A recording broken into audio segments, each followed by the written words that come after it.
નવસારીમાં ત્રીજી વખત ભારે વરસાદ બાદ કેન્દ્રીય જળશક્તિ મંત્રી સી.આર. પાટીલે પરિસ્થિતિની સમીક્ષા કરી અને મહત્વપૂર્ણ નિવેદન આપ્યું.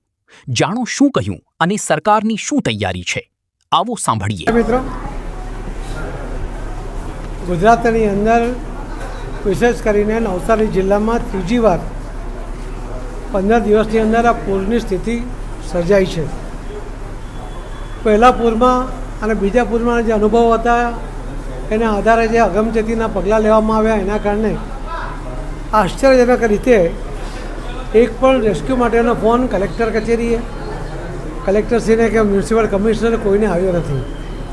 લગભગ 12,000 લોકોને આખા જિલ્લામાં સલામત સ્થળે પહેલાંથી ખસેડવામાં આવ્યા છે. એમને રહેવાની, એમને જમવાની, એમને હેલ્થ ચેકઅપ માટે, એમના પશુઓને પણ વ્યવસ્થા, આ બધી જ વ્યવસ્થા તંત્ર દ્વારા કરવામાં આવી છે. બધાને હાઇજેનિક ફૂડ મળે, પૂરી ક્વોન્ટિટીમાં મળે, એના માટે સૌ અધિકારીઓ અને કર્મચારીઓ સાથે ભારતીય જનતા પાર્ટીના સૌ આગેવાન કાર્યકર્તાઓ પણ ખડે પગે ઊભા છે.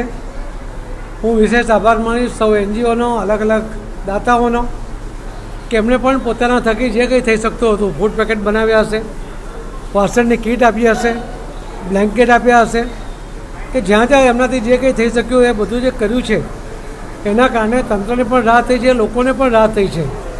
એટલા જ માટે માનનીય પ્રધાનમંત્રી મોદી સાહેબ જે કહેતા હોય છે કે બધું જ સરકાર કરે એની રાહ જોવાને બદલે બધાએ હાથ લગાવવો જોઈએ.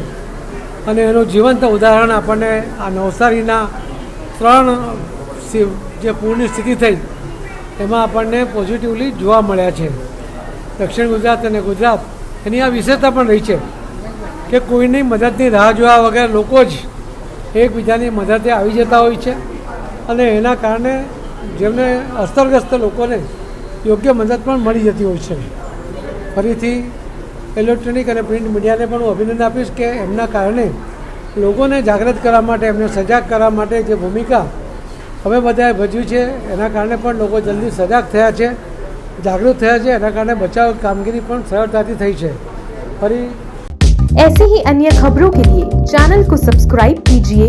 खबरों का नोटिफिकेशन पाने के लिए बेल आइकॉन को जरूर दबाएं.